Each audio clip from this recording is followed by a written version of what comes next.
Tren penurunan sebesar 27%, 40 jiwa melayang akibat kecelakaan lalu lintas yang terjadi di Kabupaten Aceh Besar sepanjang tahun 2017. Ironisnya korban tergolong dalam usia produktif, 16 hingga 30 tahun dengan latar belakang pendidikan sekolah menengah ke atas. Demikian dikemukakan Kapolres Aceh Besar AKBP Heru Suprihasto dalam konferensi pers akhir tahun di Janto Aceh Besar, Jumat. Heru mengatakan sepanjang tahun 2017, jumlah kasus kecelakaan di Kabupaten Aceh Besar mencapai 157 kasus atau menunjukkan tren penurunan sebesar 34% jika dibandingkan tahun 2016 dengan jumlah 237 kasus kecelakaan. Dari jumlah tersebut 14 korban mengalami luka berat dan 280 mengalami luka ringan atau masing-masing turun 58 dan 38%. Selain usia 16 hingga 30 tahun, para pelaku kecelakaan juga berusia 5 hingga 15 tahun dengan jumlah 14 orang, 31 hingga 50 tahun 51 orang, 51 hingga 60 tahun sebanyak 21 orang, dan umur 61 tahun sebanyak 8 orang.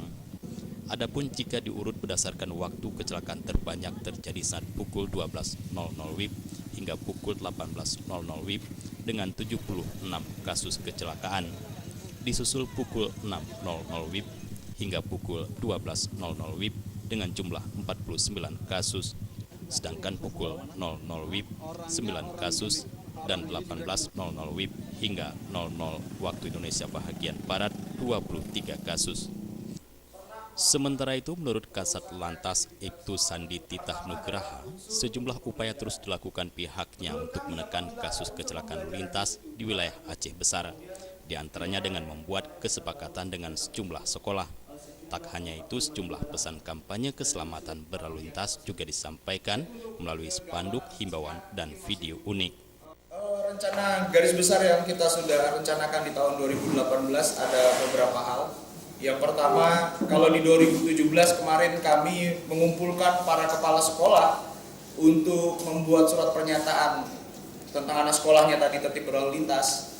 Untuk 2018 ini kami rencanakan menerbitkan buku. Kemudian kita akan bekerja sama dengan Dinas Pendidikan, baik kabupaten maupun provinsi, bagaimana caranya buku nanti yang sudah kita produksi itu menjadi buku pelajaran lalu lintas yang dimana dalam seminggu sekali harus ada jam mata pelajaran lalu lintas. Adapun untuk kasus kecelakaan dengan korban meninggal, prosesnya menurut Kapolres tetap dilanjutkan hingga ke pengadilan. Selain korban jiwa dengan kerugian material akibat kasus kecelakaan di Aceh Besar ditaksir mencapai 1 miliar rupiah. Dari Janto Aceh Besar, Jufrizal dan Faisal melaporkan.